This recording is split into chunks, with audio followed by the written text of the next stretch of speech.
과학과 인문학의 융합, 그리고 현실과 가상의 경계가 무너진 4차 산업혁명 시대.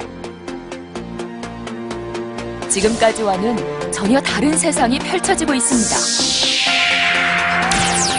그럼 과연 4차 산업혁명 시대를 주도할 미래형 인재는 어떤 사람일까요? 스스로 이제 자기가 뭘 좋아하는지 재능을 키울 수 있는 것을 찾아낼 수 있다면 21세기 우리 아이들에게 또 하나의 랭귀지가 필요하다. 어떤 랭귀지? 컴퓨터와 자유자재로 대화할 수 있는 랭귀지. 4차 산업혁명에서 가장 보상을 많이 받는 건 융합형 인간이 맞습니다. 어떤 상황이 닥치더라도 그것을 해결해낼 수 있는 자신감과 적응하고 끊임없이 학습할 수 있는 역량. 그렇다면 현재 우리들은 미래형 인재일까요?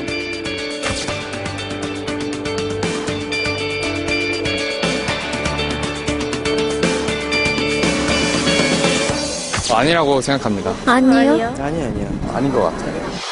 산업 구조가 하드웨어에서 소프트웨어로 빠르게 옮겨가면서 전 세계는 이제 창의적이고 융합적인 인재를 필요로 하고 있습니다. 이에 세계경제포럼에서는 2020년에 요구되는 교육 목표로 복잡한 문제를 푸는 능력, 비판적 사고, 창의력, 사람 관리, 협업 능력 등을 꼽았습니다. 전문가들은 이 같은 미래형 인재를 양성하기 위해선 교육 시스템의 변화 또한 함께 이루어져야 할 시점이라고 말합니다. 4차 산업사회에서 필요한 인재는 맞춤형, 문제 해결형 교육을 통한 통찰력을 갖춘 창의적인 지식인을, 그래서 통찰력을 갖춘 종합형, 융합형 인재 양성을 위한 틀로 대전환할 필요가 있다. 이렇게 생각이 됩니다. 이에 정부는 2018년부터 디지털 교과서를 확대 보급할 뿐 아니라 소프트웨어 교육도 단계적으로 시작하겠다고 밝혔습니다. EBS 교육대 토론 3주 연속 기획 그 마지막 시간인 오늘. 4차 산업혁명 시대 미래 인재를 위한 교육의 방향은 무엇인지 지금 토론해보겠습니다.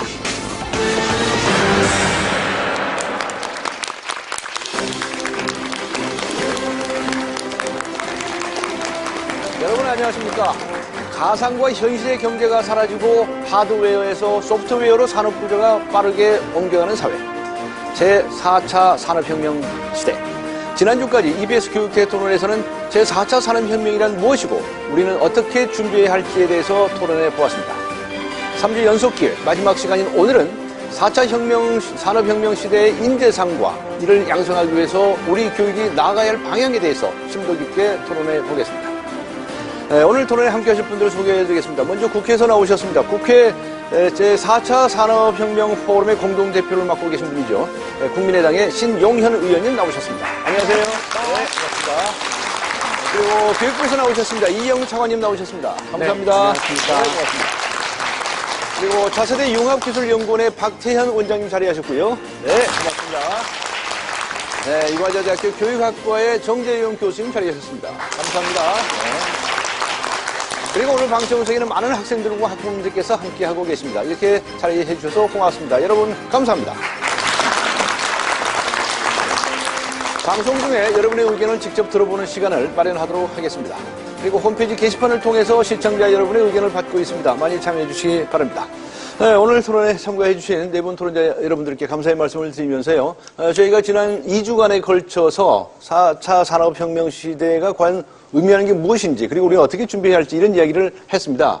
오늘은 이제 교육 분야에 관해서 집중적으로 토론해 보고자 하는데, 교육이라고 하는 것은 결국 인재 양성 아니겠습니까? 그렇다고 한다면 이 4차 산업혁명 시대의 인재상이란 과연 어떤 것일까부터 이 얘기를 하는 것이 논리적으로 맞을 것 같습니다. 어느 분께서, 이영 차관님께서 먼저 말씀을 해주시겠습니다. 제가 먼저 좀 말씀드리겠습니다. 오늘 방송 시작하면서 자료 화면에 이미 좀 지난번 토론에서 정리가 된 의견들이 좀 제시된 것 같습니다. 그래서 지금 이제 4차 산업혁명이 나타나게 되면 실제로 인공지능이 출현하면서 어떤 그런 단순한 지식을 활용하는 이러한 직업들은 없어지게 됩니다. 그러니까 그런 것이 아닌 조금 더 복잡한 문제를 풀고 좀 더 여러 가지 것들을 융합해서 복합적으로 문제를 해결해낼 수 있는 그런 창의 융합형 인재가 당연히 필요합니다. 그래서 창의 융합형 인재가 필요하다는 말씀을 드리고요. 그리고 이 융합을 할 때 실제로는 혼자서 다 할 수는 없습니다. 네. 그러니까 여러 사람들이 같이 협업을 하는, 그러니까 협업을 할 때 그 협업 내에서 자기의 역할을 잘 할 수 있는, 다른 사람들과 소통도 하고 인성도 잘 갖추고 이러한 인재들이 필요하다고 말씀을 드리겠습니다. 네. 그리고 또 아마 이게 이 4차 산업혁명이 되게 되면 아마 조금 더 이 사회가 조금 이 양극화나 이런 것들이 또 심해질 수 있습니다. 그래서 네. 그런 부분들에 대해서도 좀 따뜻하게 접근할 줄 아는 이러한 사람들이 필요하다 이렇게 생각을 합니다. 네. 신영희 의원님께서는 어떻게 생각하시겠습니까? 지금 뭐 이영 차관님 하신 말씀에 전적으로 공감을 하고요. 네. 제가 생각할 적에는 아마 4차 산업혁명 시대에 제일 중요한 그 능력이라고 하는 거는 아이디어를 낼 수 있는 능력. 아이디어. 예, 새로운 아이디어를 낼 수 있는 능력.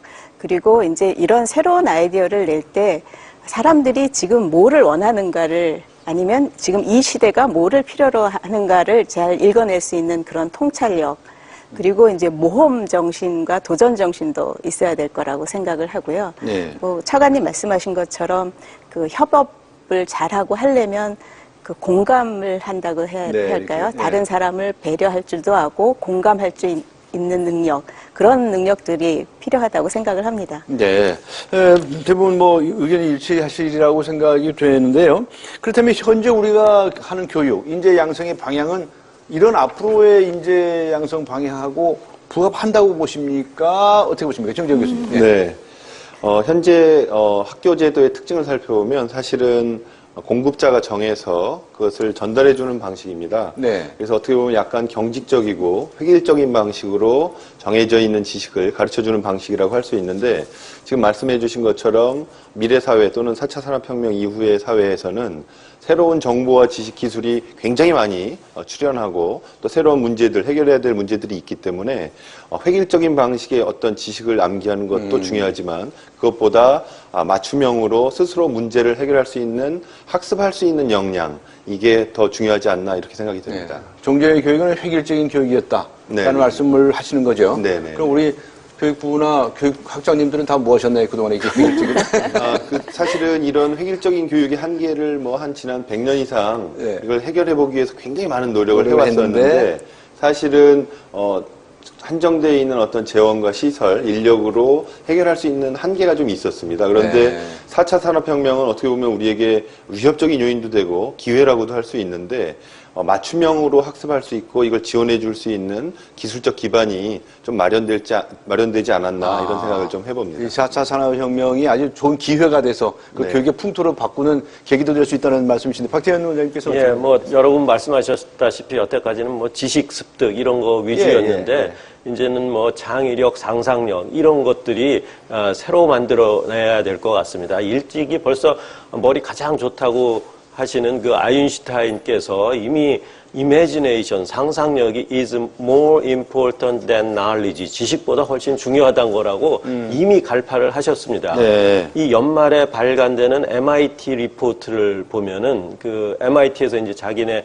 학교 통계를 내는데 네. 저는 그걸 보면서 조금 신선한 충격을 느꼈는데 네, 어떤 내용인데요? 우리나라 대학들은 일반적으로 통계, 뭐 대기업에 얼마나 취직을 했는지, 공무원 시험, 뭐 사법고시, 뭐 이런 거 통계를 내는데 예. MIT에서 낸 리포트들은 자기네 졸업생이 나가갖고 이 세상에 없는 직장을 얼마나 창출했는지, 새로운 잡을 얼마나 창출했는지 그런 통계를 자랑스럽게 내는 걸 봤습니다. 이게 바로 앞으로 다가올 미래 상이 아닌가 싶습니다. 이 세상에 없는 것들을 만들어내야지 우리가 미래의 먹거리를 만들어내는 거죠. 그런 인재를 키워야 된다고 생각을 합니다. 네.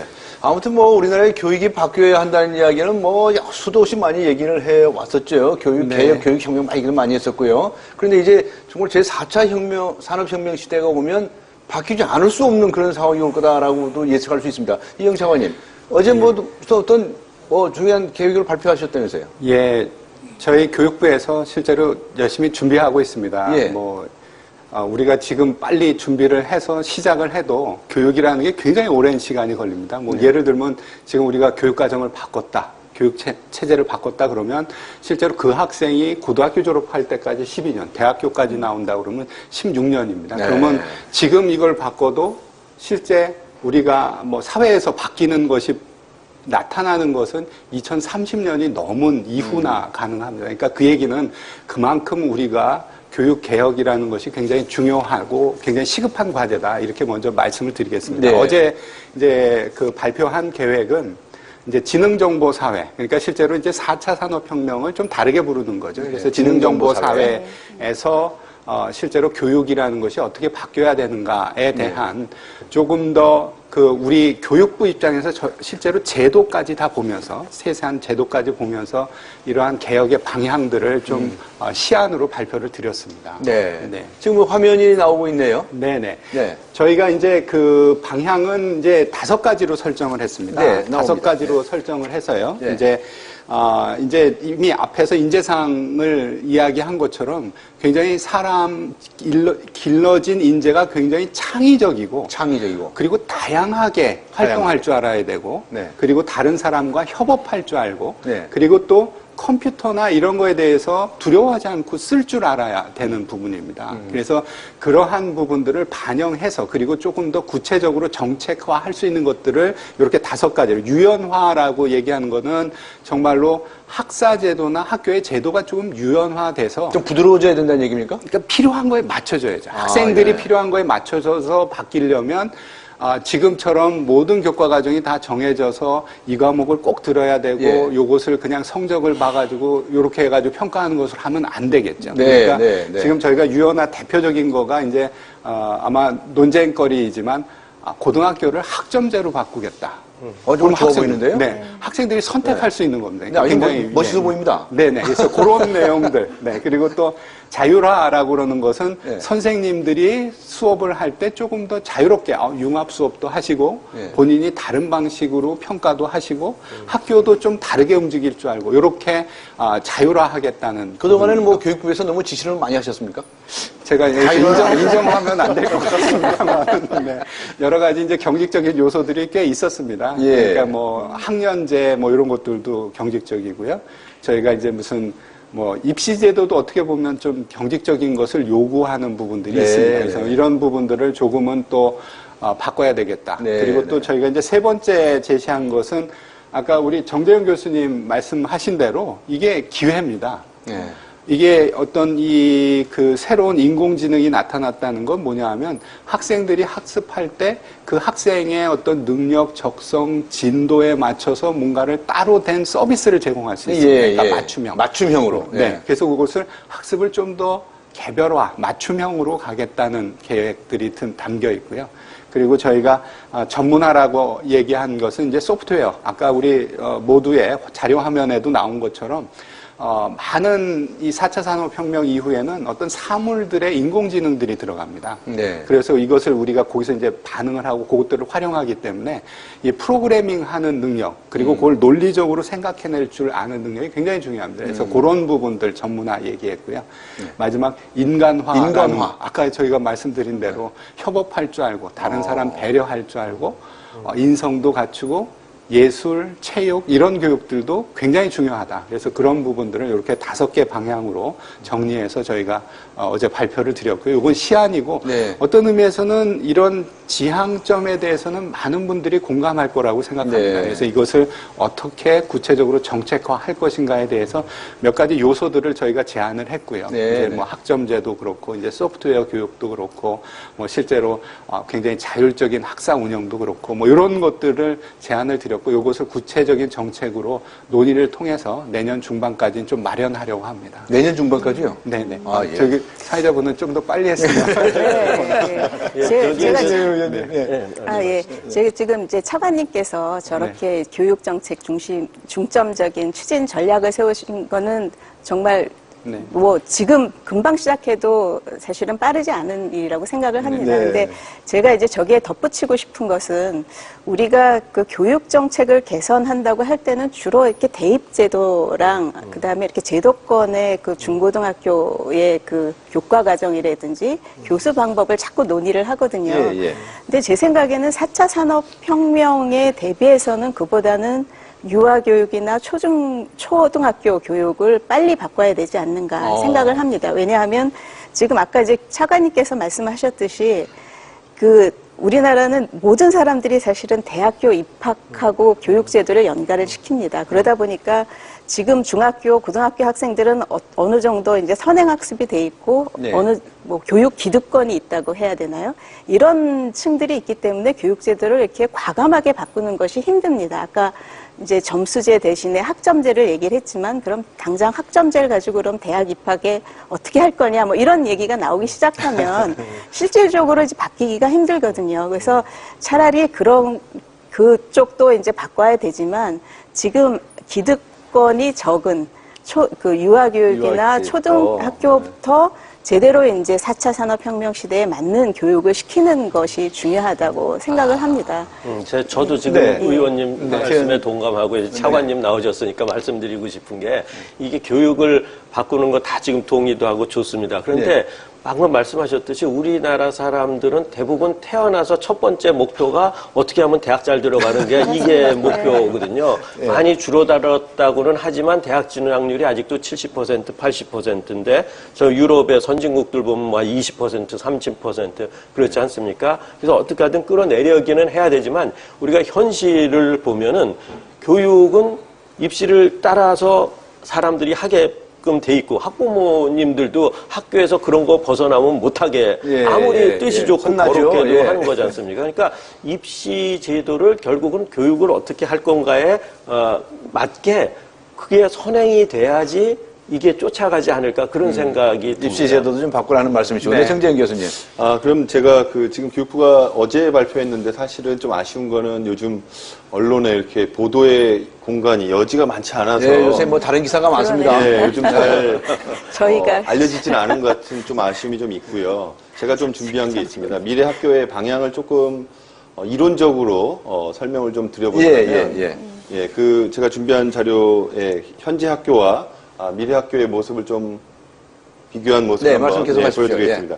현재 학교 모습을 살펴보면 기본적으로 제도가 굉장히 경직되어 있습니다. 이게 약 150년 전에 화면에 나오죠. 학교 제도를 그 귀족들이 독점하던 교육을 모든 사람들에게 이렇게 공급하려고 하다 보니까 획일적이고 경직적인 공급자 중심의 학교 제도를 이제 만들었고요. 그 다음에 교육 과정도 그러다 보니까 표준화된 매스 에듀케이션에 맞는 표준화된 교육 과정을 운영하면서 한 명의 교사가 여러 명의 학생들 가르치는 이런 구조로 되어 있고요. 그 다음에 학교의 구조가 교육적인 측면도 강조됐지만 사실은 사회적으로 인재를 선발하는 이런 선발의 기능을 상당히 부여했기 때문에 우수한 학생을 뽑아내는 이런 도구로서의 역할, 그게 바로 한 줄 세우기의 상대평가입니다. 그 다음에 이를 운영하려고 하다 보니까 규격화된 모든 우리나라만 하더라도 11,500개의 학교가 교실이 거의 다 똑같은 형태로 되어 있죠. 이런 현재의 학교가 사실은 산업사회의 어떤 종말과 함께 이제는 새롭게 변화해야 될 측면이 있지 않나 이런 생각이 좀 듭니다. 그래서 미래의 학교를 살펴보면 기본적으로 모든 아이들에게 똑같은 것을 제공하는 방식보다는 한 명 한 명의 아이들에게 맞는 유연한 학교 제도가 필요한 것 같고 유연하다는 단어가 여기서도 나오시네요. 네, 그 유연함이 사실은 학년제로 모든 저희가 사람에게 아마 저작권료를 좀 드려야 돼요.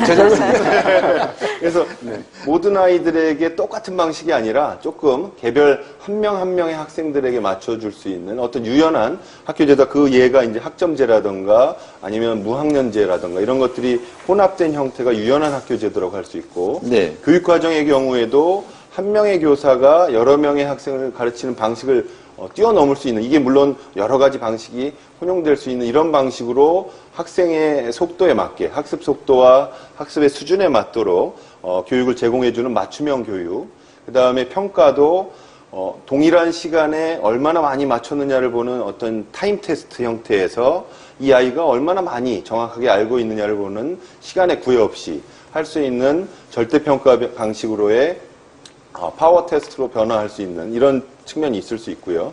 이걸 이제 뒷받침해 줄 수 있는 지능정보형 어떤 학교 시설들 이런 네. 것들이 좀 마련돼야 된다고 보고 이런 학교가 되기 위해서 기본적으로 두 가지가 좀 변해야 되는데 첫 번째는 바로 선생님입니다. 교사 양성. 예, 네. 그래서 교사의 양성도 이렇게 맞춤형으로 이루어질 수 있는 선생님의 역량을 길러줘야 될 것이고 두 번째는 행정도 통제와 관리 위주의 방식에서 네. 이제는 학생들이 어떻게 하면 학습에 성공할 수 있을까를 지원해주는 이런 형태로 변한다면 이게 좋겠는데 이게 빠른 시간에 될지는 모르겠지만 아까 차관님 말씀하신 대로 완성을 2030년으로 한다 하더라도 지금부터 한 걸음씩 네. 이렇게 걸어가야 될 방향이 아닌가 이런 생각이 좀 듭니다. 2030년 말씀은 지금 초등학교 1학년을 기준으로 해서 그렇게 시간이 네, 걸리는 그 맞습니다. 말씀이시죠? 네, 네, 네, 그렇습니다. 말씀 주시죠. 네. 예. 지금 이제 말씀하신 것 중에서 지금 이제 미래 학교 교육 방향을 말씀하셨잖아요. 예. 그러니까 저는 이제 우리나라의 교육료를 보면 굉장히 긍정적인 면이 있고 좀 부정적인 면이 있다고 생각을 합니다. 예. 이제 긍정적인 면이라고 하면 제가 이제 아까 국회에서 4차 산업혁명 포럼을 했을 때 아침에 조찬으로 그 세미나를 하는데도 굉장히 200분 이상이 매번 참여를 하실 만큼 그렇게 인기가 있어요? 예, 굉장히 이제 많은 분들이 참여를 해주셨고요. 오늘 여기 EBS에서 3번에 걸쳐서 4차 산업혁명에 대해서 어떻게 준비를 해야 되는지, 그러니까 어떤 새로운 아젠다가 생겼을 때 국민들이 거기에 어떻게든지 대비를 하려고 하고 준비를 하려고 하고 공부를 하려고 하는 면, 그런 거는 이제 굉장히 좋다고 생각을 합니다. 네. 근데 이제 그게 조금 잘못 나온 것이 지금 이제 현상을 보면 우리나라에서 이제 공부를 잘하고 나면 학생이 어떤 걸 하고 싶다가 중요한 게 아니고 우리는 사실은 학부형들에 의해서 이제 많은 영향을 네, 받거든요. 예. 그래서 줄을 이렇게 그 학교에서도 사실은 지식을 얼만큼 가지고 있냐를 가르치고 그거를 이제 전국적으로 줄을 세우잖아요. 네, 줄 저희가 세우죠. 수능 예. 같은 걸 해서 줄을 세우고 나면 점수에 따라서 여기서부터 여기까지는 의대, 그 다음에는 뭐 교대, 뭐 한의대, 치대 이렇게 이제 갑니다. 제가 그 자료를 과학기술 특성화대학교 뭐 세칭 얘기하는 이제 카이스트, 뭐 포항공대, 지스트 뭐 이런 이제 네, 5개 자료 나오죠? 예, 5개 대학교에서 그 대학을 나오고 로스쿨이나 의학 전문 대학원으로 이렇게 그 진학한 사람들이 5년간에 한 800명이 넘습니다. 네. 그러니까 저렇게 어떻게 보면 우리나라의 스티브 잡스가 될 수 있는 최우수 그 과학기술 인재들이 그 과학기술 분야로 가지를 않고 이제 저런 쪽으로 가거든요. 법이나 의학이나 이쪽으로 의학이나 가버린다는 이제 그쪽으로 얘기죠. 예. 간다고 하는 거는 학부형들이 선호를 하고 본인들도 이제 그 안정된 직업, 그다음에 고소득이 이제 어떤 도전적인 것보다는 네. 그런 직업을 이제 선호하는 그런 형태로 갑니다. 근데 4차 산업혁명 시대가 되면 사실은 의사가 각광받는 직업이 아니거든요. 의사가 하는 일을 기계들이 대신을 할 예, 수도 많은 걸 있다고 하죠. 이제 아마 1편인가 2편에서도 그 얘기가 나왔었습니다. 그래서 조금은 더 도전적이고 새로운 아이디어를 낼 수 있어야 되는데 지금은 이제 공부를 잘한 점수가 아까워서 의대를 간다. 점수가 아까워서 뭐 교대를 간다. 이런 풍토가 돼 있는 거는 이제 굉장히 잘못된 일이라고 생각을 하고요. 그렇게 된 데는 사실은 뭐 아까 정 교수님 말씀하셨지만 우리나라가 너무 획일적으로 줄 세우는 그 제도, 풍토는 없애져야 될 거고, 또 한 가지 제가 얘기하고 싶은 게 있습니다. 제가 이제 아까 그 4차 산업혁명에서 여러 세미나를 하다 보니까, 예. 그 외국 선진국에서 교육과정 개편을 하면서 시험을 보러 갈 때 휴대기기를 허용을 하느냐 마느냐 자체를 이제 토론을 한 케이스가 있더라고요. 네. 그러니까 우리가 지금 상상을 해보십시오. 우리가 시험을 보러 갔을 때, 수능 시험을 보러 갈 때, 요번에 휴대폰 갖고 가서 퇴장당한 케이스가 있잖아요. 그거를 찾아서 실질적으로 잘 풀어내는 거가 실력일 수도 있는 거거든요. 그러니까 우리가 알고 있는 공부를 잘한다는 개념이 이제는 완전히 깨질 수 있다는 얘기입니다. 그래서 어떤 식으로 생각을 해서 어떤 식으로 접근을 해서 솔루션을 낼 수 있는지 아니면 새로운 아이디어를 낼 수 있는지 이런 거가 이제 중요한 능력이기 때문에 미래 교육은 지금의 교육하고는 완전히 방향이 이제 달라져야 된다고 생각을 합니다. 네. 네, 지금 이제 조금 조심스러워서 조금 말씀드리면 아마 뭐 수능에 그 스마트폰을 허용하는 것은 아마 불가능할 겁니다. 네, 그러니까 지금 아마 이렇게 체제에서는 정말 그렇겠죠. 어떤 뭐 중학교, 고등학교 아니면 대학교 개별 수업에서 뭔가 이렇게 여러 가지 자료들을 활용해서 그것을 그런 능력들을 보는 시험은 아마 가능할 거지만 수능은 전체적으로 우리가 보는 거기 때문에 아마 그런 생각은 드는데요. 근데 제가 지금 말씀드리고 싶은 지금은 거는 그렇다고 그러시고요. 네네. 또 혹시 그렇게 될지도 모른다는 네. 기대를 하고 계십니다. 네, 지금 말씀드리고 싶은 거는 실제로 본인이 원하는 거, 실제로 창의적인 거, 융합적인 거를 찾아갈 수 있도록 하기 위해서는 실제로 학교도 바뀌어야 되고요. 지금 계속 문제 제기가 된 것처럼 입시도 바뀌어야 됩니다. 예, 그래서 예. 학교는 실제로 단순히 지식을 습득하는 형태가 아니라 학생들이 정말로 참여하고 학생들이 질문하고 선생님들은 도와주고 학생들이 실제로 맞습니다. 답을 찾아가는 과정으로 그렇게 학교 수업이 바뀌어야 되고요. 예. 그리고 실제 그 학교에서 대입을 할 때 보는 것이 기말고사 성적이 내신 몇 등급 이게 중요한 게 아니라 네. 그런 과정들에서 선생님이 봤을 때 이 학생이 뭘 좋아하는구나, 뭘 잘하는 부분이 있구나 이런 것들이 제대로 다 기록이 되고 그걸 가지고 대학에서 학생들을 선발하는 형태로 이렇게 많이 바뀌어야 됩니다. 그래서 제가 지금 말씀드린 게 굉장히 뭐 추상적이고 다른 거라고 생각하지만 실제로는 이제 저희가 이제 좀 많이 생각할 때 중요하다고 생각하는 대학 입시 제도는 학생부 종합 전형입니다. 네. 그게 이제 선생님들이 정성스럽게 학생들을 보고 과목별로 뭐 이렇게 전체적으로 이제 발달 상황이나 여러 가지 특이 사항들을 적어 놓거든요. 그러면 그걸 보고 대학에서 이제 학생을 선발하는, 그리고 그거는 이제 분명히 한 줄 세우기는 아닙니다. 네. 그리고 학생의 능력과 적성을 볼 수 네. 있는 부분이기 때문에 네, 그런 방향으로 저희가 물론 지금 학생부 종합 전형에 대해서는 이제 공정성 문제나 이런 것들이 문제 제기가 되고 있습니다. 그래서 네. 그런 부분들은 저희가 충분히 보완할 수 있는 부분들이 있습니다. 무슨 법이 생겨가지고 요새는 공정 안 할 수가 없는 거 아닙니까? 예, 그렇습니다. 아, 네.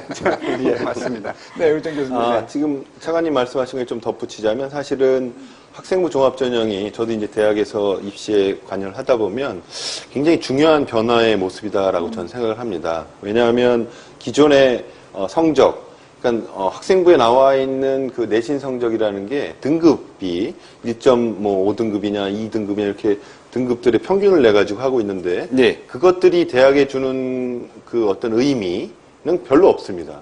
이게 어떤 구성원이냐 이런 거에 따라서 이게 순위는 바뀌는 그렇죠. 거기 때문에 서열의 의미는 사실 크지 않고 이 학생이 어떤 내용을 가지고 학습을 했고 그 과정에서 어떤 것들을 익혀갖고 변화가 있었다 이런 모습을 학생부에 반영해주고 그걸 대학이 뽑아준다면 사실은 이게 올바른 방향인 것 같고 미래 어제 발표한 교육부 내용에서 제가 확인을 했었는데 결국은 학교가 기말고사라는 어떤 총괄평가, 얘가 배운 것의 결과가 어떻게 됐느냐만을 가지고 서열을 매기는 방식을 넘어서서 얘 학습의 과정에서 어떤 변화가 있었는지를 좀 체크해주고 그걸 평가해주는 방식. 이게 대학에서도 아마 대학에서 평가하는 방식이 그런데 수행하는 과정도 보고 중간고사는 뭐 20%, 기말고사는 뭐 30% 이렇게 네. 반영하는 방식. 이런 방식으로의 변화가 사실은 작지만 평가를 통해서 교육을 변화시킬 수 있는 어떤 변화의 모습이 아닌가 이렇게 생각이 됩니다. 알겠습니다. 그러면 여기서 방청석에 오신 분들 말씀을 좀 듣고 그리고 토론을 좀 이어나가도록 하겠습니다. 대학 입시 얘기까지 나왔는데요. 네, 마이크 잡아주시겠습니까? 예, 자기소개해 주시겠습니까? 네, 안녕하십니까. 분당 교연고에서 사회를 가르치고 있는 교사 윤석환입니다. 네. 현장에 계시는 우리 선생님이신데 4차 산업혁명 시대에 인재를 양성하기 위해서는 우리 교육도 뭔가 좀 바뀌어야 된다고 생각하십니까? 네. 그 교육과정 구성과 운영이 사회문화 발전은 물론 그 교육의 필요와 요구를 반영해야 되기 때문에 당연히 교육도 바뀌어야 한다고 생각합니다. 네. 그럼 현재 계시는 선생님 입장에서 이 전문가 선생님들 여러분 나오고 계십니다. 뭐 질문하고 싶은 게 있으시면 질문해 봐 주시기 바랍니다. 네. 4차 산업혁명 시대에 인재 육성을 위해서 과연 교사가 학교 현장에서 구체적으로 어떠한 교수학습 방법과 평가를 해야 되는지 그게 매우 궁금합니다. 네. 현장에서 선생님들이 어떻게 해야 되느냐라고 질문을 하셨습니다. 네, 박태현 선생님. 저도 대학에서 학생들 가르치는 그런 입장에서 보면은 이 선생님들이 학생들한테 여태까지 이제 지식을 전달하는데 그 한계점이 이거를 학생들이 왜 배우는지도 모르고 배우는 거예요. 예를 들어서 뭐 미분방 정식을 배운다 그러고 도대체 그렇죠. 왜 배워야 하는지도 모르고 배우는 거죠. 예, 그러니까 선생님들의 이 자질을 키워나가야 되는 것 중에 하나는 실제로 이걸 배우면 실생활에 어디에 적용되는지를 선생님들이 좀 이해를 하셔야지 될 것 같아요. 그리고 학생들한테 모티베이션을 동기부여를 해줘야 되고 그래서 앞으로 훌륭한 선생님은 지식을 얼마나 잘 전달하느냐 그게 아니라 학생들한테 얼마나 많은 동기부여를 해줬느냐 아니면 아까도 말씀하셨지만 맞는 적성을 얼마나 잘 찾아가게끔 해줬느냐 이런 선생님이 훌륭한 선생님이지 않은가 그런 생각을 합니다. 정 교수님 어떻게 생각하십니까? 네, 지금 현재 그 선생님들의 역할을 살펴보면 워낙 꽉 짜여져 있는 교육과정, 국가교육과정이 꽉 짜여져 있기 때문에 시간마다 그 진도를 맞추기가 굉장히 어려운 상황입니다. 그래서 교육과정 재구성 권한을 선생님들에게 부여해 드렸지만 사실은 실질적으로 그것을 활용할 수 있는 여지가 거의 없는 상황이고 평가도 다 배운 내용에 대해서 결국은 평가를 해야 되기 때문에 평가의 자율성도 사실은 존재하기 어렵습니다. 그래서 그 미래라는 게 아주 먼 미래가 아니라 이제 변화하는 이 교사의 역할로 본다면 국가교육과정을 최소한으로 규정해주고 네. 이것을 학교 현장과 그 아이들에게 맞춰서 선생님들이 자유롭게 좀 운영할 수 있는 자율권을 많이 부여해 드려야만 네. 거기서도 평가의 자율성까지 같이 올 수 있고 왜 가르쳐야 될까에 대한 우리 교수님께서 말씀해 주신 그 지적과 왜 내가 이 아이들과 이것을 학습해야 될 것이냐 라는 것에 대한 근본적인 질문도 아마 거기서 그 과정에서 해결해 나가야 되지 않나 이렇게 생각이 됩니다. 정 교수님은 자율권을 줘야 된다고 하는데 지금 자율권 주고 맞습니다. 계십니까? 실제로 지금 말씀하신 게 어제 저희 발표한 내용하고 거의 똑같습니다. 나와 있습니까? 네, 그래서 정말로 선생님들에게 정말 교육과정을 편성할 수 있는 권한, 운영할 수 있는 권한, 학생들을 평가할 수 있는 권한들을 대폭 드려야 된다 이렇게 생각을 합니다. 그래서 당연히 그렇게 해야 될 거고요. 제가 이제 어느 교수님한테 들은 것 중에 이제 그런 게 있습니다. 제일 나쁜 수업과 제일 좋은 수업이 뭐냐. 네. 제일 나쁜 수업은 선생님이 물어보고 선생님이 답하는 수업입니다. 그러니까 머릿속으로 보면 선생님이 이거 뭐 배워야 되니까 뭐 이렇게 물어보고 학생은 아무도 대답 안 하니까 선생님이 그냥 답하고 그냥 판서하시고 뭐 이게 제일 나쁜 수업이고요. 아마 그 중간이 선생님이 물어보고 학생이 답하거나 아니면 학생이 물어봐서 선생님이 대답해 주는 수업인 거고 제일 좋은 수업은 학생이 물어보고 학생이 답하는 수업입니다. 그래서 선생님의 역할은 정말 학생들에게 정말 흥미와 적성들을 이렇게 부추겨 주고 이 학생들이 좀 토론도 하고 찾아가고 문제를 해결할 줄 아는 것들을 이렇게 도와주는 형태로 이렇게 수업들이 바뀌어야 되고요. 저희가 이제 실제로 그래도 성공적인 어떤 단초들이 확인되고 있습니다. 그러니까 우리가 자유학기제라는 것을 2013년에 이제 시작을 해서 올해 처음 이제 중학교 1학년, 2학년 1학기까지 한 학기에 전면 실시를 했습니다. 그리고 그 성과가 상당히 좋습니다. 그리고 기본적으로 자유학기제는 수업을 이제 반으로 줄이고요. 그리고 아까 정 교수님 말씀하신 대로 중간고사, 기말고사 보면 진도를 딱 맞춰야 되기 때문에 선생님들이 자유롭게 수업을 못 합니다. 그래서 중간고사, 기말고사를 없앴습니다.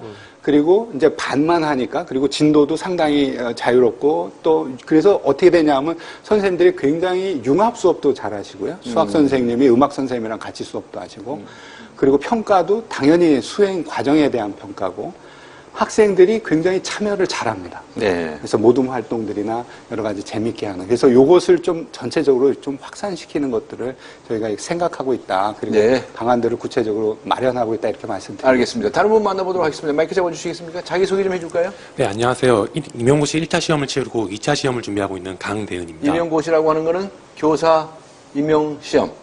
예, 맞습니다. 말하는 거죠. 교사가 되기 위해서 이제 예비 선생님이시네요. 저 질문하시고 싶은 거 좀 질문해 주시죠. 예. 현재 교육부에서 미래 인재를 양성하기 위해서 6대 역량을 강조하고 있습니다. 이 역량들 중에서 어느 역량을 제일 강조해야 된다고 생각하시는지 궁금합니다. 그리고 이제 그 역량을 주도적으로 발달시키기 위해서 어떤 사회적 지원하고 어떤 교수 방법이 필요한지 궁금합니다.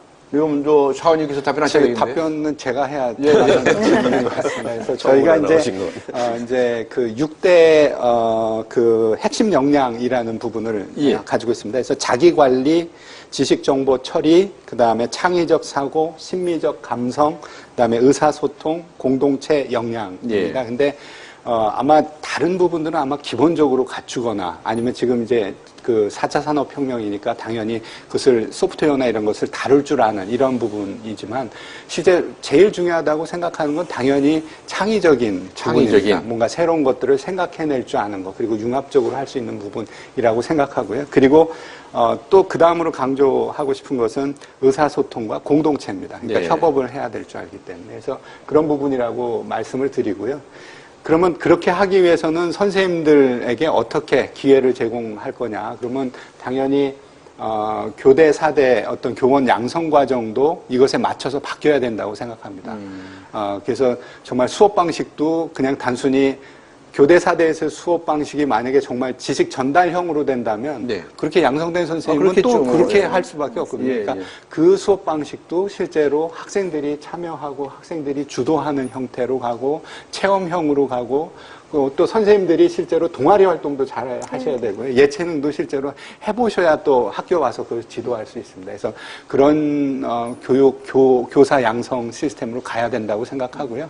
저희가 내년도 요 재정 지원 사업에서 그런 부분들을 지금 담고 있습니다. 그렇게 좀 변화되는 학교에 지원하는 내용들을. 교사 연수 이런 것도 바뀌겠네요. 네, 교사 연수도 저희가 체험형으로 많이 바꾸고 있습니다. 네. 질문 하나 더 받고 말씀드릴게요. 네.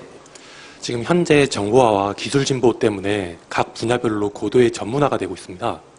학교에서 이 시대 상황을 반영하고 사회 요구에 맞게 학생들에게 그 교육을 제공하는데 한계가 있지 않을까 궁금합니다. 네, 학교가 좀 더디지 않느냐? 뭐 이런 질문을 쉽게 말씀을 드리는데. 제 생각에는요, 학교는 펀더멘탈을 가르쳐야 된다고 생각합니다. 뭐를 하더라도 지금 이제 전형적인 잡이 있는 게 아니라 뭐 해먹고 살지 아무도 모르는 거죠. 어떤 잡이 나타날지. 그러니까 어떤 게 나타나더라도 적응을 할 수 있게 기본 체력을 뭐 예를 들어서 수영을 하든 레슬링을 하든 기본 체력이 돼 있어야 하듯이 말이죠. 근데 이제 그 다음에 사회에서 또 교육을 좀 어느 정도 책임져야 될 거라고 생각합니다. 그래서 평생교육 시스템이 중요하다는 말씀을 좀 드리고 싶은데요.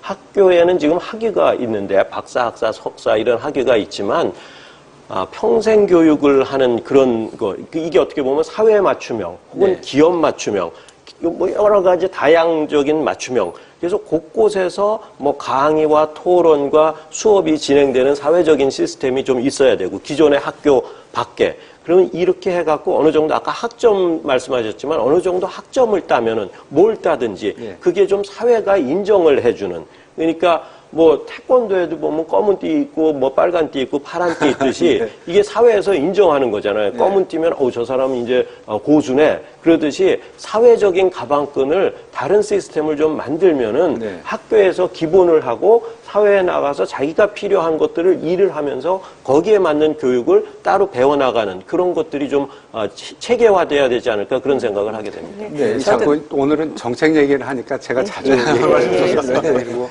이제 공무원 분들, 그러니까 저도 이제 공무원인데 이제 뭐 이렇게 어떤 새로운 사항이 지적되면 우리 지금 하고 있습니다. 이렇게 말씀드리는 경우가 많은데 저희가 이제 실제로 이제 그 준비를 하고 있다는 말씀 드리겠습니다. 그래서 지금처럼 단순히 이제 학력만 가지고 무슨 일을 할 거냐, 어떤 대우나 이런 게 그게 결정되는 사회는 바람직하지 않다고 생각합니다. 그러니까 지금 말씀 주신 대로, 원장님 말씀 주신 대로 본인이 어떤 자격이 있거나 어떤 경험이 있거나 이런 것들도 동등하게 취급될 수 있는 그러한 어떤 사회적인 체제가 필요하다. 그리고 그걸 위한 단초로다가 이러한 학력, 자격, 경험을 연결해주는 어떤 동등성에 대해서 인정해주는 그런 체제를 지금 만들고 있습니다. 그래서 그거를 이제 국가 역량 체계라고 부르고요.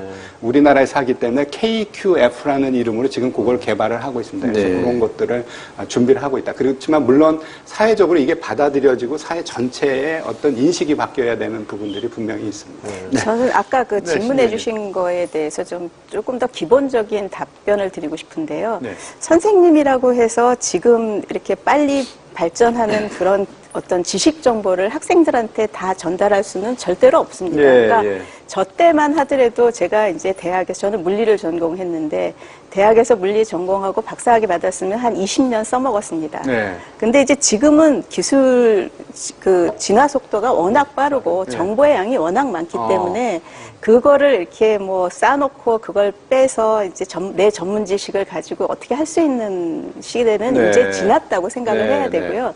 그래서 선생님들이 지식을 지금 나오는 그 빠르게 발전하는 거를 빨리 학생들한테 전달하려고 생각하실 것이 아니고 이런 지식 정보들을 어떻게 원할 때 찾았을 수 있는지 그 방법을 가르쳐 주신다고 생각을 하셔야지 그 지식을 전달해 주신다고 하는 거는 뭐 어떤 사람이라도 좀 어려울 거라고 생각을 합니다. 그래서 선생님의 역할이 아까 저기 두 분께서도 말씀을 하셨지만 지식을 전달해 주는 사람, 가르쳐 주는 사람이 아니라 어떻게 생각을 하는지 가르쳐주는 사람, 어떻게 지식을 찾을 수 있는지 가르쳐주는 사람, 어떻게 이제 협업을 할 수 있는지 그런 거를 체험해 줄 수 있게 이렇게 안내를 해주는 사람, 아마 그런 식으로 선생님의 역할이 바뀌어야 된다고 생각을 합니다. 유대인들은 이럴 때 쓰는 말이 있죠. 물고기를 잡아주지 말고 물고기 잡는 방법을 가르쳐주라 하는 이야기인데 학부모 한 분 만나보기로 하겠습니다. 자기소개해 주시겠습니까? 네, 안녕하세요. 저는 10살, 8살 아이를 키우고 있는 학부모 박주리입니다. 네, 학부모 입장에서 궁금하신 걸 질문해 봐요. 4차 산업혁명 시대에 진입하면서 미래에 대한 불확실성과 불안감이 커지고 있는데요. 초중고에서는 진로교육 집중학기 학년제로 학생 스스로 소질과 적성을 개발할 수 있도록 지원하고 있는 것으로 알고 있습니다. 그렇다면 가정에서 학부모들은 우리 아이들의 진로에 있어 어떻게 방향을 잡고 교육을 해야 할지 조언해 주시면 좋겠습니다. 우리 가정에서 우리는 아이들을 어떻게 지도해야 할까요? 네, 정재현 교수님. 사실 저도 아들이 하나 있는데요. 제 아들이 초등학생입니다. 초등학생인데 우리 아들이 원하는 건 이제 게임을 하고 싶어요. 그럼 아들하고 대화를 할 때 항상 이런 제가 대화를 해서 설득을 좀 시키는데 사실은 요즘에 뭐 칼럼이나 전문가들도 많이 말씀해 주는 것 중에 저는 좀 동의하지 않는 게 아이들에게 원하는 것을 하도록 해줘야 된다라는 얘기를 많이 하는데요. 근데 아이들이 원하는 것만 한다면 사실은 그럼 게임을 하도록 그냥 하루 종일 게임을 하도록 놔두거나 아니면 TV를 보게 해야 되는데 사실은 저는 이 상황을 당뇨병 환자에 비유를 합니다. 아들도 이제 당뇨병 환자가 뭔지 이제 알고 있는데 당뇨병 환자가 찾는 것, 원하는 것은 당이죠. 설탕, 단 것을 원하는데 사실 의사는 설탕을 주지는 않습니다. 꼭 필요한 것을 주죠. 그게 인슐린이든 아니면 치료제를 제공해 주는데 부모의 역할도 사실은 그 원하는 것과 필요한 것의 사이에서 아이에게 정말 꼭 필요한 것을 찾아주는 것, 이게 아마 부모의 역할이 아닌가 이런 생각이 듭니다. 그래서 아이가 무조건 좋아한다고 해서 시키는 것만이 능사는 아닌 것 같고요. 아까 의원님께서 말씀해 주신 것처럼 지식을 알기 위해서 아니면 새로운 문제를 해결하기 위해서 꼭 필요로 하는 펀더멘탈, 아까 말씀해 주신 기본이라는 게 있거든요. 그래서 이거를 즐겁게 어떻게 해줄 수 있느냐, 이것을 어떻게 제공해 줄 수 있느냐인데 사실은 어린 나이일수록 스스로 통제력이 약하기 때문에 부모가 학습할 수 있는 과정에서 지원해 주는 역할, 이런 게 좀 필요한데 다만 여기서 우리가 주의해야 할 부분은 사실은 중국 고사의 발묘 조장이라는 게 있는데 싹이 이렇게 막 나오기 시작할 때 농부들은 이걸 어떻게 할 거냐, 싹이 좀 더 빨리 나왔으면 좋겠는데 그렇다고 해서 이거를 이렇게 손으로 잡아 뽑으면 결국은 말라 죽습니다. 그래서 부모들이 하기 쉬운 어떤 그 실수 중에 하나가 발묘 조장의 그 예시인데 아이들은 이게 서서히 기다려주고 물을 주고 양분을 줘야 이렇게 스스로 이렇게 피어날 수가 있는 건데 너무 빨리 이것을 잡아 뽑으려 하는 것. 요즘에 특히 초등학교에서 제가 보니까 영재교육 열풍이 막 불고 있는데 우리 아이가 영재이기를 다 바라는 게 부모의 마음이긴 하지만 그래도 아이가 영재면 스스로 피어날 수 있도록 지켜봐 주는 것. 그게 아마 두 가지. 아이에게 필요한 것을 함께 찾아주고 또 아이가 피어날 수 있도록 좀 기다려주는 것. 이게 아마 부모의 역할인 것 같고 이거는 미래에도 제가 볼 때는 크게 변하지 않을 상황이 아닌가 이런 생각이 좀 듭니다. 네, 신 의원님. 그러니까 사실은 저는 애가 이제 다 커서 결혼을 했는데 저는 지금 같았으면 제 애를 잘못 키운 거예요. 그러니까 저희 애가 상당히 이제 모범생으로 컸습니다. 제가 이제 어떻게 가르쳤냐 하면 웬만하면은 불편해도 참고 모나지 말고 선생님 말씀 잘 따르고 이렇게 가르쳤습니다. 근데 4차 산업혁명 시대에는 그러면 안 되는 거죠. 사실은 불편한 거를 느껴야 이걸 개선할 수 있는 아이디어도 낼 수 있고 어떻게 보면 좀 사실은 예민하게 키워줬어야지 되는데 그냥 웬만하면 참아라. 이렇게 키웠었거든요.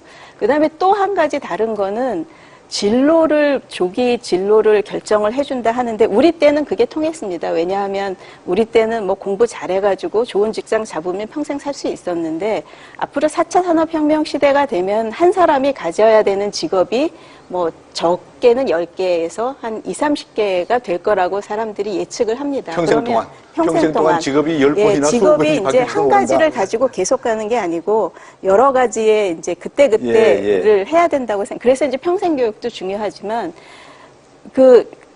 학부모들이 미리 지금 예측을 해가지고 얘가 컸을 때 이걸 가면은 뭐 네 앞으로의 그 삶이 안정될 거다. 이거는 사실은 지금은 좀 틀린 얘기거든요. 예측하기가 어렵기 때문에 지금 아까 얘기했던 것처럼 이 친구들이 지금 아직 어린 친구라 그러면 어떻게 친구들하고 소통을 잘할지, 사회적으로 사회성을 어떻게 키워주고, 그다음에 이제 인성을 키워주고, 그다음에 자기가 좋아하는 거에 열중할 수 있게 해주고 이런 어떤 태도나 이런 거를 가르쳐줘야지 어떤 거를 부모가 생각해서 네 진로는 네 적성은 이거니까 이쪽으로 가라. 이거는 좀 아닐 거라고 저도 생각이 짧게 듭니다. 한마디 먼저 학부모님이 해서 그런데 이거 굉장히 기본적인 얘기인데 이 가정교육이 조금 인성교육이 됐으면 좋겠어요. 이게 선생님 존경하고 이게 위해주는 그런 교육이 저는 제일 기본이라고 생각합니다. 이 4차 산업혁명도 중요하지만 옛날에는 저 학교 다닐 때는 학교에서 선생님한테 맞고 집에 가서 맞았다 그러면 또 맞거든요. 뭘 잘못했길래 또 맞았냐고. 근데 요새는 학교에서 맞고 집에 가서 맞았다 그러면 이제 엄마 아빠가 화를 내고 학교 쫓아갖고 때린 선생님이 누구냐. 때린 선생님도 없죠. 이거부터가 그러지 말아야지 될 것 같아요. 이 학부모님이 애들 교육을 시켜서 선생님은 존경해야 된다는 자세가 돼야지 뭔가 교육이 되지. 제가 꼭 말씀드리고 싶은 거였습니다. 그리고 아이들은 꽃으로도 때리지 말아야죠. 자, 마이크 잡아주십시오. 한 분 더 말씀 들어보기로 하겠습니다. 자기소개해 주시겠습니까? 네. 안녕하세요. 저는 재취업 중인 전유수입니다.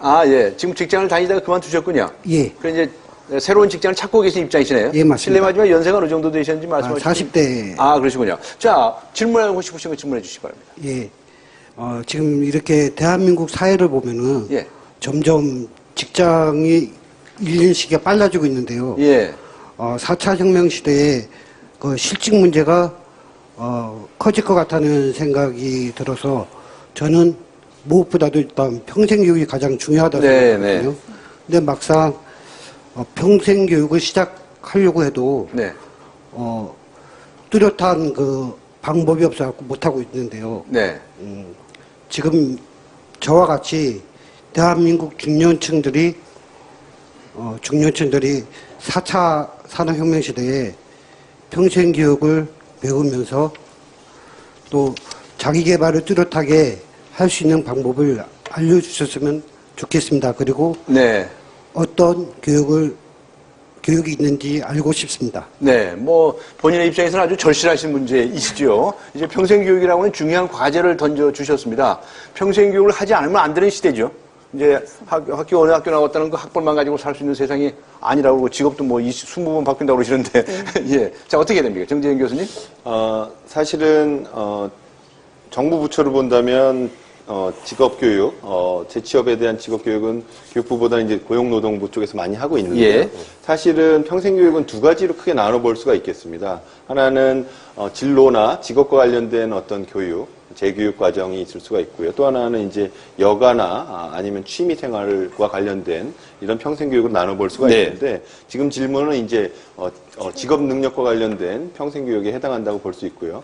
사실은 지금 정부 차원에서 본다면 다양한 직업 그 교육 훈련 시스템들이 갖춰져 있습니다. 그래서 가까운 그 센터들에 가보시면 진로 직업과 관련된 것들이 있는데 사실은 그런 딱 직업과 관련된 직업 교육을 받으실 수도 있지만 지금 또 중요한 부분은 결국은 4차 산업혁명 시대라고 한다면 그거를 디지털 리터러시라고 표현을 하는데 4차 산업혁명에 맞는 어떤 정보와 다양한 방식, 의사소통 방식에 대해서도 조금 기술을 습득하시는 것이, 왜냐하면 이게 연세가 많으실수록 이런 거에 좀 둔감해지시고 하시는 일에만 이렇게 몰두하시는 경향이 있는데 지금 취업을 원하시거나 아니면 지금 직장 생활을 하시는 분들도 디지털 리터러시에 대한 관심들, 아마 학부모들도 자녀와 대화하기 위해서는 예전의 언어만으로는 지금 소통이 안 되는 소통이 잘 안 되죠. 네. 안 되죠. 그래서 네. 새로운 변화에 맞는 이런 의사소통의 방식과 이런 내용들도 같이 아마 하셔야 될 거고, 어떤 분야이냐에 따라서 아마 좀 상담도 받으시고 하면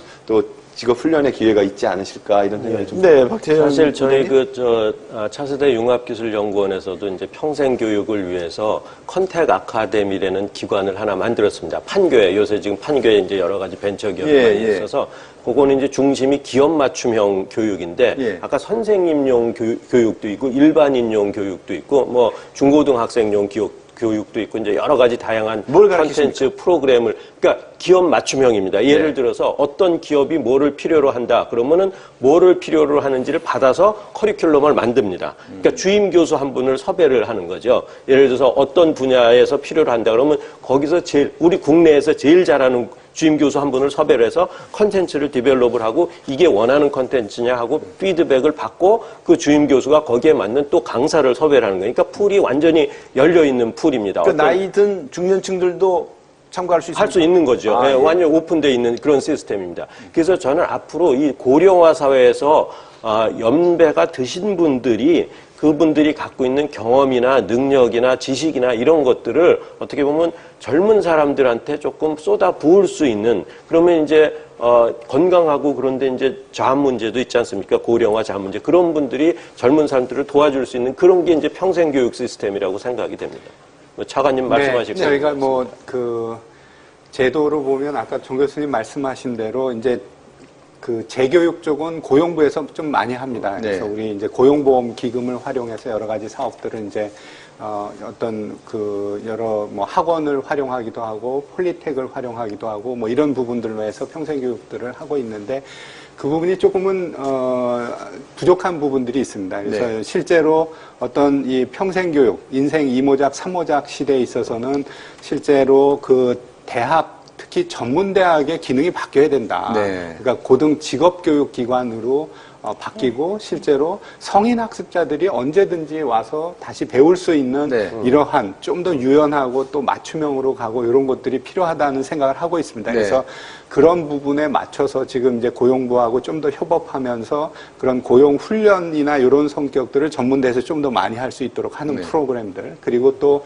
전문대에서 사회 맞춤형으로 지금 원장님 말씀하신 거하고 굉장히 맥락이 맞습니다. 그러니까 기업들이 필요로 하는 그런 과정들을 만들어서 이 그 학위를, 그러니까 교육 훈련시키고 학위를 주는 이런 과정들을 좀 대폭 2017년에는 확대하려고 하고 있습니다. 알겠습니다. 예산도 확보했고요. 여기까지 듣도록 하겠습니다. 감사합니다. 자, 그러면 이제 본격적으로 앞으로 과연 정말 미래의 학교라고 하는 것이 어떻게 바뀌어야 한다고 생각하시는지 선생님들의 말씀을 좀 듣고 싶습니다. 학교가 바뀔 수밖에 없죠. 바뀌지 않으면 안 되는 시대죠. 어떻게 바뀌어야 된다고 생각을 하십니까? 저는 이제 전통적으로 우리가 알고 있는 학교, 뭐 아침이 되면 등교해가지고 몇 시까지 수업을 하고 나오는 그런 어떤 물리적인 공간적인 제약이 있는 그런 학교는 점점 이제 없어질 거라고 생각을 합니다. 그럼 등교 안 해도 되는 거예요? 그러니까 벌써 이제 디지털 스쿨이라든지 뭐 온라인 상의 교육, 사이버 교육 이런 것들이 많이 활성화가 되어 있고요. 그러니까 학교라는 게 완전히 없어질 수는 없겠지만 지금처럼 뭐 매일같이 이렇게 아침 저녁으로 아침에 갔다가 등교하고 학교하고 이런 학교의 개념은 많이 옅어질 거라고 생각을 하고요.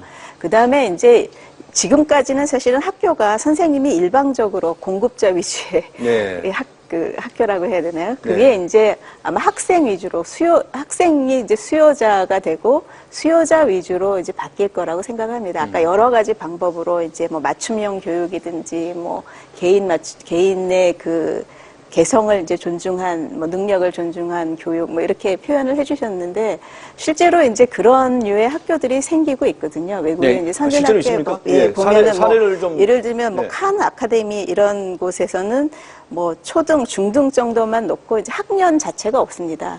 학년 자체가 없이 이제 자기가 원하는 프로그램을 듣게 하는 그런 것도 있고요.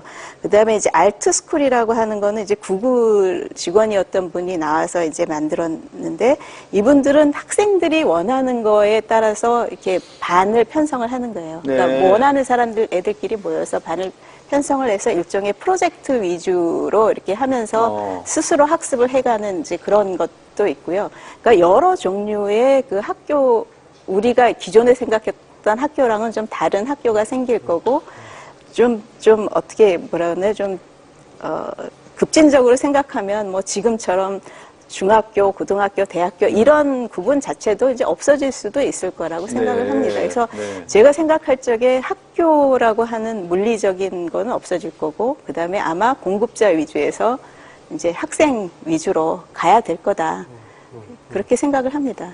그렇게 가야 될 거라고 생각을 하시는 겁니까? 그렇게 실제로 가고 있다고 생각하십니까? 실제로 많이 되고 있죠. 엄청난 변화인데요. 지금 뭐 상상만 해도 네, 말씀하십시오. 정 교수님.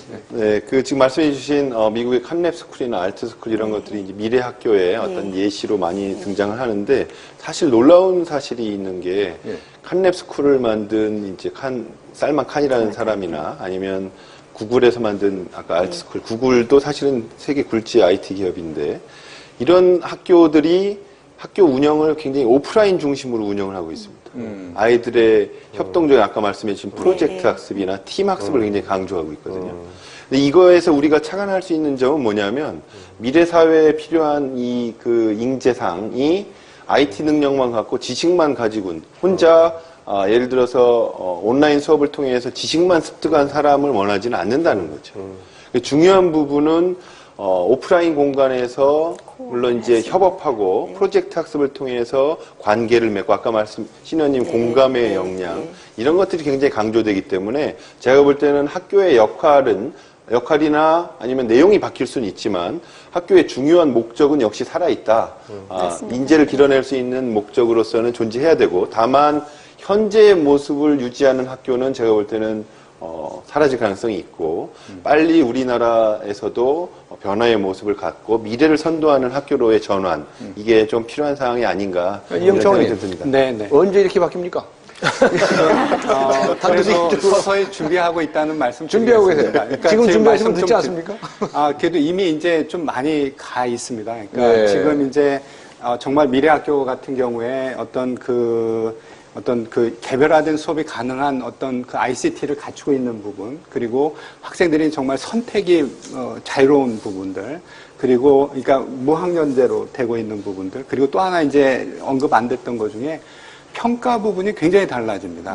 그러니까 이제 지필고사로 이렇게 봐서 하는 게 아니라 그냥 단순히 그냥 과정을 보거나 아니면 실제로 칸랩스쿨 같은 경우에 아예 평가가 없다고 합니다. 평가 자체를 하지 않아요. 하지 않습니다. 그래서 그러니까 실제로 이런 어떤 교습하는 그러니까 그 학습하는 형태도 바뀔 거고 학년제 학제도 바뀔 거고 평가 방법도 바뀔 거고 이런 것들이 될 텐데 그거를 뭐 실제로 이 정규교육 공교육에서 그렇게 갑자기 가자 그러면 아마 큰일 날 겁니다. 그래서 저희가 준비하고 있는 것들 좀 몇 가지 말씀을 드리면 저희가 이제 2015 개정교육과정이라는 것이 이제 초등학교가 내년부터 적용이 되고요. 중학교, 고등학교가 2018년부터 적용이 되는 교육과정이 있습니다. 근데 그 교육과정을 보시면 실제로 분량을 굉장히 좀 줄였습니다. 20% 좀 줄이고. 많이 좀 줄이시죠.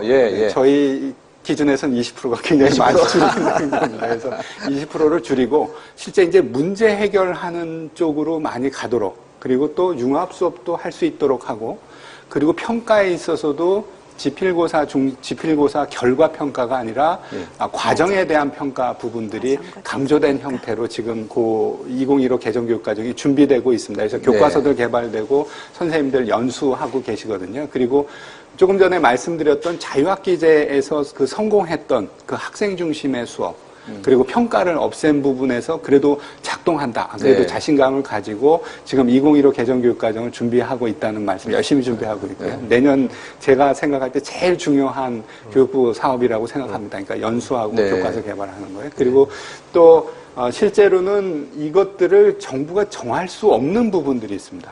그 얘기는 무슨 얘기냐면 좀 더 자율적으로 할 수 있도록 오히려 허용해 주는 게 실제로 개혁의 방법이 될 수 있다는 거죠. 그래서 저희가 이제 각 교육청에서 미래 혁신학교 하는 부분들 이런 것들을 이제 재정 지원도 같이 하면서 열어드리고 있고요. 여러 가지 교수 학습에 있어서 학교의 권한, 그 다음에 교사의 권한들을 확대하는 이런 것들을 저희가 추진하고 있다는 말씀드립니다. 네, 이 차관님께서 조금 전에 시험 말씀을 하셨는데 자유학기제는 시험을 안 보죠. 네네. 시험 안 보는 학교 생길 수 있을까요? 이제 정재현 교수님, 정말 깜짝 놀랄 변화인데 그런 사회가 오지 말라는 법도 없습니다. 시험을 안 보는 걸 교육학적으로 본다면 좀 저는 반대하고요. 반대하세요? 네. 저런 교육학자님께서 계시니까 시험이 계속 있는. 네, 맞습니다.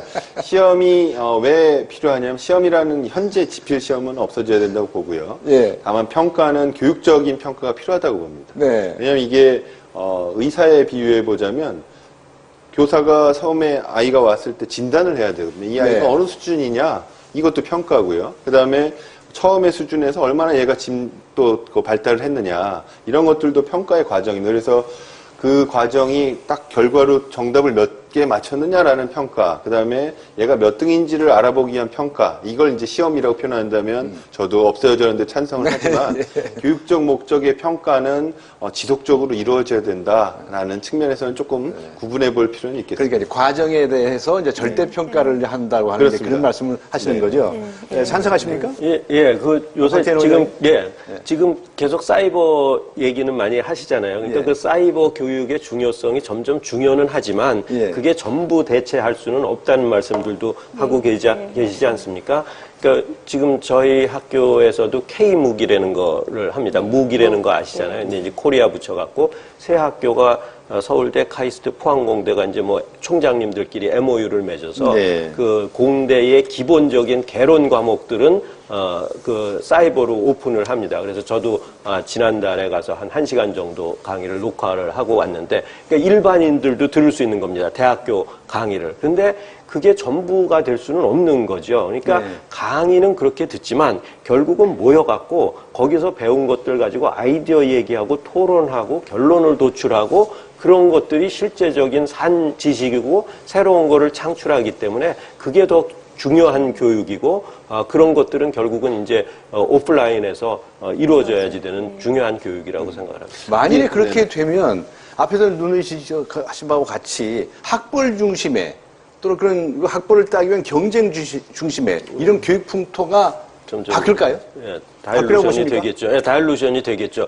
아주 제일 스타 강사들이 이제 몇 명이서 강의를 하고 다 그걸 듣고 이제 또 모여갖고 얘기를 하고 그러니까 듣는 것들은 뭐 어느 대학 교수님 강의를 뭐 그 대학은 그 대학 교수님 강의만 들을 필요는 없으니까 그런 면이 다일루션은 되겠죠. 그게 제가 볼 때는 지금 말씀해 주신 게 굉장히 의미가 있는 게 사실은 어느 대학을 나왔느냐, 졸업했느냐의 졸업장이 굉장한 영향을 미치는 걸 우리가 학벌주의나 학력주의 이렇게 의미를 하는데 사실은 그때 독점적인 어떤 내용은 사실은 어느 교수님한테 배웠느냐, 어느 학과를 나왔느냐가 이제 굉장히 중요한 가치를 가졌던 것 같습니다. 그게 어떻게 보면 제가 우리 차관님이 경제학자시긴 한데 이 경합성을 가졌던 거거든요. 그러니까 이 수업을 듣는 애들이 굉장히 소수의 애들만 딱 들을 수 있도록. 근데 만약에 지금 말씀해 주신 교육부가 하는 10개 대학에서 이제 굉장히 많은 강좌들을 하고 있는 우리나라의 K무크라던가 아니면 외국의 코세라나 이런 무크가 뭐 세계 유명 대학들이 다 강의를 공개하고 있는 상황이라면 지식의 또는 강의의 독점적인 어떤 수강을 통한 졸업장은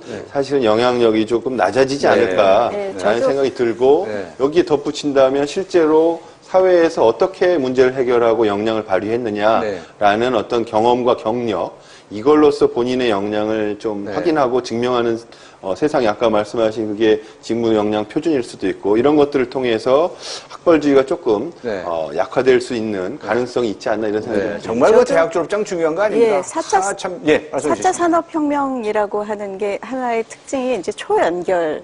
초연결. 사람과 사람 사이의 정보라든가 뭐 심지어는 이제 기계까지도 초연결이 되는데 여태까지 학벌이 중요했던 이유 중에 한 개가 뭐였냐면 자기네들끼리 이렇게 똘똘 뭉쳐서 이제 어떤 일을 하기도 하고 필요한 일을 할 때 그 옆에 있는 그 집단하고 연결을 사실은 사람과 사람을 통해서만 이제 정보를 얻을 수 있었습니다. 인맥 중심에. 예, 그러니까 예. 인맥이 중요할 수밖에 예. 없었거든요. 근데 이제 4차 산업혁명 시대가 되면 지금 사실은 인터넷이나 뭐 이런 걸로 어떤 사람이 어떤 일을 했고 어떤 사람이 진짜 전문가가 누구고 이게 내 주위에서뿐만이 아니라 전 세계에서 찾을 수가 있습니다. 예. 그다음에 이제 언어에 대한 것도 이제 요즘에 기계 번역이나 이런 것 때문에 언어 영역까지 파괴가 되면 정말로 이제 글로벌하게 자기가 원하는 사람들하고 연결을 할 수 있거든요. 그래서 그런 정보 능력만 있으면 학벌이 지금처럼 그렇게 중요해지지가 않는 거죠. 예, 그래서 학벌은 아마 점점 약화되지 않을까 생각을 합니다. 네, 그렇군요. 그러니까 저희가 이제 우리나라에서 실제로 이제 학벌 사회 폐해라는 거에 대해서는 굉장히 많은 지적들이 있었고 네. 정말 이걸 이제 능력 중심으로 가야 된다라는 이야기들을 꽤 오랫동안 해왔습니다. 그리고 이 4차 산업혁명이 지금 이렇게 말씀 주신 대로 어떤 좋은 대학의 뭐 이 독점력을 굉장히 낮출 겁니다. 네. 그래서 그런 부분들이 될 뿐만 아니라 그리고 앞으로 입시나 이런 것도 이제 한 줄 세우기가 아닌 형태로 이제 가려고 합니다. 정말 네. 본인의 능력과 적성에 맞춰서 A 대학이 아니라 나는 C 대학에 이과가 더 맞다 이렇게 갈 수 있도록 제발, 할 제발 거거든요. 좀 그렇게 좀 하셨으면 네, 좋겠습니다. 네. 그래서 그렇게 간다면 그리고 또 한 걸음 더 나간다면 나는 직장 가는 게 더 맞을 수 있다 지금. 그러면 먼저 선취업하고 그래서 본인이 일하다가 나중에 또 후진학해서 또 필요한 교육을 추가적으로 받고 이런 사회로 간다면 지금에 있는 굉장히 그 학벌주의 자체는 상당히 그래도 줄여갈 수 있을 거다 이렇게 생각을 가지고 있습니다. 학벌도 이게 더 부패 연관이 돼가지고요. 제 4차 산업혁명이 잘 되면 이 부패 문제도 해결될 수 있을지 모르겠다는 얘기가 갑자기 생각이 듭니다. 자, 여기 선생님들이 바뀌어야 한다는 중요한 과제가 있습니다. 아무리 뭘 좀 이렇게 새로운 시대를 맞이하려고 해도 학생들 현장에서 만나는 분들은 선생님들이시잖아요. 이 교사는 어떻게 바뀌어야 될 거라고 생각을 하십니까? 그러니까 우리가 미래 인재를 키우자고 오늘 토론을 했잖아요. 예. 그 미래 인재 키우려면 사실은 선생님들부터가 사실은 미래형 인재가 되셔야 되는 거죠. 그래서 뭐 아까 여러 번 이제 미래 인재형에 대해서 저희가 얘기를 했었습니다. 그 창의적이고 그다음에 융합적 사고를 할 수 있어야 되고 그다음에 이제 소통 능력이 있어야 되고 뭐 협업할 수 있어야 되고 그다음에 이렇게 공감하는 능력이 있어야 되고 이거를 선생님들이 사실은 먼저 갖추셔야지 된다고 생각을 하거든요. 그래서 그런 면을 가진 분들이 진짜 선생님이 되실 것 같고요. 한 아주 재밌는 사례를 들면 그러니까 조지아텍의 이제 무크 강좌에서 AI 그러니까 인공지능에 대한 강좌를 했었는데 그걸 이제 전 세계 여러 사람들이 수강을 했을 거잖아요. 거기에 조교가 9명이 있었답니다. 그래서 이제 조교를 끝나고 나서 어떤 조교가 제일 좋았냐 이렇게 인기 투표를 해서 뽑힌 조교가 사실은 그 인공지능이었어요. 로봇이었어요. 그러니까 이제 그렇게 어떤 지식에 대해서 피드백을 해주는 거는 기계가 할 수 있는 거기 때문에 사실은 선생님의 역할은 인성교육하는 거, 그 다음에 이제 도전하고 이렇게 모험 정신을 키워주는 거. 그 다음에 이제 이렇게 팀 프로젝트 같은 거를 이렇게 인도를 하면서 성공했을 때 그 성취감을 느끼게 해주고 반대로 실패했을 때는 이게 실패해도 괜찮다. 그리고 다시 재도전할 수 있다. 이런 거를 키워줄 수 있는 분들. 그런 분이 이제 진짜 선생님이라고 저는 생각을 합니다. 제가 볼 때 지식의 종류를 우리가 명시지와 방법적 지식으로 나누는데 사실은 그동안에 학교에서는 이 명시지, 우리가 머리로 이해할 수 있는 지식만에 너무 초점을 맞춘 것이 아닌가, 교사의 역할이. 예를 들면 자전거 타는 걸 가르치는데 아무리 강의식으로 자전거 타는 거를 약간 왼쪽으로 흔들릴 것 같으면 오른쪽으로 핸들을 꺾어라 이런 상황에서 이렇게 해라 아무리 이걸 얘기하고 시험을 봐서 자전거 타는 법 얘는 완벽하게 100점을 맞았다 하더라도 자전거는 못 타는 거거든요. 타봐야 알죠. 타봐야 하는 거죠. 그래서 사실은 우리가 그동안의 지식 또는 교사의 역할이 조금 잘못된 것이 아닌가. 실제 문제 해결력을 가르친다고 한다면 사실은 자전거를 타도록 시키고 선생님이 뒤에서 잡아주고 얘가 넘어지지 않도록 설명해 주는 것이 같이 가야 되는 것이 아닌가. 이게 개별 학생들에 대한 맞춤형 학습이 될 것 같고요. 이런 것들을 평가한다는 것도 사실은 얘가 어떻게 잘 탔는지를 평가하는 것이기 때문에 평가의 역할도 달라져야 된다라는 것이, 교사의 역할을 이렇게 바꾸기 위해서는 저도 오늘 반성하자면 사범대학이 바뀌어야 됩니다. 제가 사범대학 소속인데, 그래서 사범대학도 그동안 지식 위주로만 가르친 것이 아닌가. 이 아이들이라는 표현은 좀 그렇지만 학생들이 교사가 될 학생들인데, 그렇다면 교사 현장에서 교사가 어떻게 가르쳐야 될지를 교수들도 바꿔야 된다라고 생각해서, 사실은 이화여대가 올해 한 해 동안 창의적 교원 양성 사업을 하면서 상당히 많이 바꾸려고 노력을 했습니다. 창의적인 교수법으로. 그래서 이런 것들이 사실은 창의적인 교수가 창의적인 교사를 양성하고 또 창의적인 학생으로 이어지는 창의성 전이모형이라고 저는 이렇게 명명을 했는데, 창의성이 이렇게 흘러내려갈 수 있도록 문제 해결력도 또는 가르치는 방식도 좀 바뀌어야 된다, 이렇게 생각이 듭니다. 그 사범대학 말씀하시니까 갑자기 생각이 나는데요. 지금 뭐 국어과, 영어과, 수학과 이런 식으로 학생들 뽑죠? 칸막이. 네네. 그럼 그건 그 융합형하고 맞는 겁니까? 그래서 아마 어제 발표한 거에도 중영역을 이제 배운다거나 중영역을. 네, 뭐 이런 것도 좀 있는데, 사실은 국어 교사가 국어만을 가르치는 것이 아니라 이 학생의 삶의 전체를 좀 봐야 되기 때문에 그 안에서의 국어의 이 역할, 이런 것들의 관계 맺기를 좀 같이 사범대나 아니면 교대에서도 같이 좀 노력하고 고민해야 될 부분이 아닌가, 이런 생각이 듭니다. 네. 이미 앞에서 뭐 다 잘 말씀 주신 것 같습니다. 그래서 단순히 교원 양성도 이제 단순히 어떤 지식을 배우셔서 준비가 되는 게 아니라 실제로 학생들을 가르칠 수 있는, 그리고 이러한 새로운 어떤 창의적 융합적 학생을 이렇게 길러낼 수 있는 방법들을 배워야 되거든요. 그걸 하려면 실제로 그 교원 양성 과정 자체도 그렇게 바뀌어야 될 것이다라는 생각을 하고 있습니다. 그 진지한 토론하는 가운데 오늘도 마칠 시간이 다 됐습니다. 다들 깜짝 놀라시는데요. 이제 마무리 발언을 한 번씩 하실 기회밖에 드리지 못하겠습니다. 어느 부분 좀 말씀하시겠습니까? 박 원장님 시작하실까요? 뭐 여러 가지 교육에 대해서 우리 얘기를 나눴지만, 실질적으로 먼 미래보다 가까운 미래에 이게 실제로 현실화가 되려면 저는 입시제도가 어떻게 하든 이 교육에 맞게 현실화가 돼야지 쫓아가는 거가 아닌가. 그게 가장 현실적인 문제죠. 이 쉬운 문제는 아닙니다, 물론. 그런데 그게 가장 현실적인, 앞에 가로막혀 있는 문제가 아닌가, 그런 생각이 듭니다.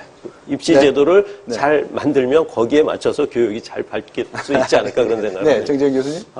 그동안 학교가 여기 계신 분들도 상당히 학교에서 우수한 분들이 여기 계신 것 같은데, 사실은 소수가 행복한 학교가 아니었나, 이런 생각이 좀 듭니다. 그래서 사실은 학교의 주인공은 아이들이기 때문에 학생 한 명 한 명이 학습에서 성공하는 경험을 해보고 행복감을 느낄 수 있도록 해주는 것, 그게 바로 교육의 변화, 목적이 되지 않을까, 이런 생각이 좀 듭니다. 행복교육. 지금까지 교육이 별로 행복하지 않았던 모양이죠. 많은 아이들에게. 많은 아이들이. 어느 분, 신의원님 말씀하시겠습니까? 사실은 4차 산업혁명이 나오고 나서 교육을 어떻게 할 거냐에 대한 걱정들이 굉장히 많았습니다. 근데 저는 오늘 이런 토론을 보면서 아마 우리나라의 장래가 밝지 않을까 생각을 합니다. 그러니까 미래라고 하는 거는 사실은 준비를 어떻게 하냐에 따라서 굉장히 많이 바뀔 수 있고요. 저희가 이제 국회에 그 클라우스 슈밥 박사를 모셔서 한번 강연을 들었는데, 그때 그런 말씀을 하셨어요. 그러니까 여태까지는 큰 물고기가 작은 물고기를 잡아먹는 시대였다면 지금은 빠른 물고기가 느린 물고기를 잡아먹는 시대다. 4차 산업혁명 시대는. 그래서 우리가 이렇게 교육에 대해서 먼저 얘기를 하고 준비를 하고 이러면 앞으로의 4차 산업혁명 시대에 우리나라가 한 단계 더 올라갈 수 있는 그런 기회가 될 수 있다고 생각을 합니다. 그동안 우리나라에서의 교육이 우리나라 성장 발전을 이끌어왔다고 생각합니다. 근데 그동안의 방식은 실제로 양적으로 굉장히 확대하면서 사회적으로 필요한 인력들을 공급하는 형태였습니다. 근데 지금 이 4차 산업혁명이라는 것은 굉장히 질적인 변화가 요구되는 이러한 변화입니다. 그래서 정말 교육 자체가 학생들이 정말 창의적이고 융합적인 학생들이 나타날 수 있도록 교육의 그 품질 자체가 바뀌어야 됩니다. 그래서 우리가 교실이 바꾸지도록 그러한 노력들을 지금 하고 있고요. 교육과정도 바꾸고요. 교원 양성도 바꾸고 대학 입시도 개선하는 방향으로 해서 정말 새로운 변화에 맞는 이런 학생들이 길러질 수 있도록 노력하고 있다는 말씀 드리겠습니다. 네, 고맙습니다. 오늘 토론 여기서 모두 마치도록 하겠습니다. 오늘의 토론에 참가해 주신 신용현 의원님 그리고 박태현 원장님 고맙습니다. 네, 감사합니다. 그리고 교육부 이영차관님, 정재영 교수님 고맙습니다. 감사합니다. 네. 그리고 지금까지 TV를 함께 시청해 주신 시청자 여러분 그리고 방청석에 함께 해 주신 모든 분들께 진심으로 감사의 말씀드립니다. 여러분 고맙습니다. 지금까지 우리 교육은 학벌과 학력 위주의 한 줄 세우기 교육, 1등만이 인정받는 승자 독식의 교육이라고 해도 과언이 아니었습니다. 그러나 우리 모두가 알고 있듯이 미래에는 더 이상 이런 교육은 의미가 없습니다. 제4차 산업혁명 시대를 살아갈 우리 아이들을 위해서 혼자가 아닌 우리 모두를 위한 교육, 그리고 경쟁이 아닌 행복을 위한 교육 패러다임을 만들어가는 것이 지금 우리가 안고 있는 가장 큰 숙제가 아닐까 싶습니다. 오늘 EBS 교육 대토론 여기서 모두 마치겠습니다. 다음 주 이 시간에 다시 뵙겠습니다. 여러분 고맙습니다.